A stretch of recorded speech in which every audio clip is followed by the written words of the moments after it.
Hello guys, this is Rachna Biswas and welcome back to my channel. Hello বন্ধুরা, আজকে আমরা ডিমের একটা নতুন রেসিপি দেখাচ্ছি, তোমরা সবাই দেখো। প্রথমেই আমি আমাদের উনুনটাকে জ্বালিয়ে দিলাম আর একটা কড়াইও রয়েছে, এখানে আমি জল দিয়ে দিচ্ছি। এখন আমি ডিমগুলোকে দিয়ে দিচ্ছি সেদ্ধ হওয়ার জন্য। কড়াইতে ডিমটা ডুবে যাবে সেই অনুযায়ী জল দেবো, তাহলে ডিমটা ভালো সেদ্ধ হবে। এই ডিম সেদ্ধের মধ্যে 1 চামচ লবণ দিয়ে দেবো। লবণটা দিলে হচ্ছে ভালো করে ডিমের ছালটা উঠে যাবে। এখন আমাদের কিছুক্ষণ অপেক্ষা করতে হবে ডিমটা সেদ্ধ হওয়ার জন্য। আর দেখো, ডিমটা সেদ্ধ হতে হতেই একটা ডিম ফেটে বেরিয়ে গেছে। ডিমটা এখন সেদ্ধ হয়ে গেছে, নামিয়ে নিচ্ছি। সবগুলো ডিমকে আমি এখন কড়াই থেকে নামিয়ে এর মধ্যে একটু ঠান্ডা জল দিয়ে এগুলোর খোসা ছাড়িয়ে নেব। ডিম সেদ্ধ করার সময় এরকম অনেক ডিমই ফেটে বেরিয়ে যায়, ওতে কোনো প্রবলেম হবে না। তো ডিমগুলোকে ছাড়ানোর পর আমি এগুলোকে সুতো দিয়ে কেটে নেব মাঝখান থেকে। আমি একটা ডিমকে দুভাগ করেছি, তোমরা চাইলে 4 ভাগও করে নিতে পারো। এই ডিমগুলোকে ছুরি দিয়েও কাটা যায়, কিন্তু সুতো দিয়ে কাটলে একদম পারফেক্ট হয়। তো এখন আমি কড়াইতে দিয়ে দিচ্ছি তেল, একটু হলুদ গুঁড়ো আর একটু লঙ্কা গুঁড়ো দিয়ে আমি ডিমগুলোকে ভেজে নেব। ডিমটাকে যদি একটু হলুদ আর লঙ্কা গুঁড়ো দিয়ে ভাজা হয় তাহলে খুবই সুন্দর একটা কালার আসে আর টেস্টও খুব ভালো হয়। প্রত্যেকটা ডিমকে খুবই সাবধানে তেলের মধ্যে দিতে হবে, না হলে কুসুমগুলো বেরিয়ে আসতে পারে। ডিমটাকে বেশিক্ষণ ভাজা যাবে না, একটুখানি উল্টে পাল্টে ভেজে নিয়ে ডিমটাকে আমরা নামিয়ে নেব। আজ আমি বানাচ্ছি হলো ডিমের ভাপা। তো আমি মাত্র 4খানা ডিম দিয়ে বানিয়েছি। অ্যাকচুয়ালি আমি একটা রেসিপি দেখেই বানিয়েছি এটা।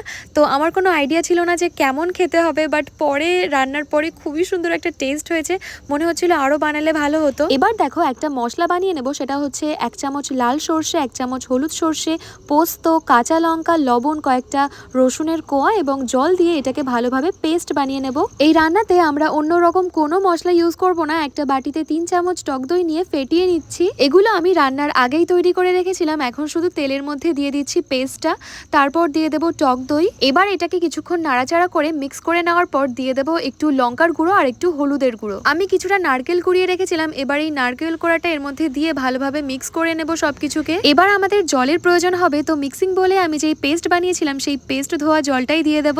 এখন এটাকে কিছুক্ষণ ধরে নাড়তে থাকতে হবে। এগুলো কিন্তু একদমই লো আঁচে করতে হবে, আগুন একদমই বেশি থাকা যাবে না। আর সামান্য একটু চিনি দিয়ে দেবে, চিনি দিলে কিন্তু বেশ ভালো টেস্ট হয়। এবার আমি এই মশলাটার মধ্যে ডিমগুলোকে এক এক করে দিয়ে দিচ্ছি। ডিমটাকে দিয়ে দেওয়ার পর আমি সাইড দিয়ে 2-1টা কাঁচা লঙ্কা দিয়েছি, এগুলো জাস্ট ফর ডেকোরেশন। এবার যে মশলার মধ্যে আমি ডিমটাকে দিলাম সেই মশলাটা ডিমের ওপর দিয়েও ভালো মতো ডিমটাকে কভার করে দেবো, তাহলে হচ্ছে ডিমটা ভালো টেস্ট হবে, ডিমের মধ্যে এই মশলার স্বাদটা ঢুকবে। এবার 5 থেকে 6 মিনিট এটাকে একটু ভাপাতে হবে। একদম বেশি জাল দেওয়া যাবে না, একদম লো ফ্লেমে জাল দিতে হবে। আর দেখো, এখন আমাদের ডিম ভাপাটা রেডি হয়ে গেছে, আমরা উনুন থেকে নামিয়ে নিয়েছি। এখন আমি একটা প্লেটের মধ্যে প্রত্যেকটা ডিমকে নামিয়ে নিচ্ছি। এটা দেখতে যতটা সুন্দর লাগছে, খেতেও ততটাই টেস্টি ছিল। তোমরা অবশ্যই বাড়িতে একবার এইভাবেই চেষ্টা করে দেখো, নিশ্চয়ই ভালো লাগবে। আমি তোমাদেরকে বলে বোঝাতে পারবো না যে এটার টেস্টটা কেমন ছিল। এক কথায় বলতে গেলে এর টেস্ট ছিল দারুণ। কোনো স্পাইসি মশলা ছাড়াই এত টেস্টি একটা খাবার আজ আমি তোমাদের সাথে শেয়ার করলাম। আমাকে অবশ্যই কমেন্টে জানিও যে কেমন লাগলো রেসিপিটা তোমাদের।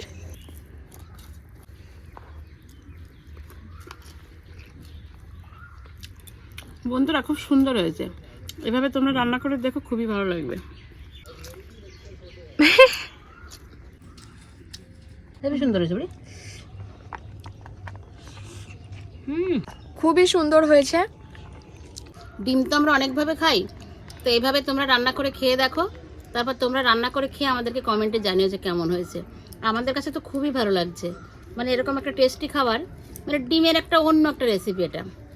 এটা খেতে খুবই টেস্ট হয়।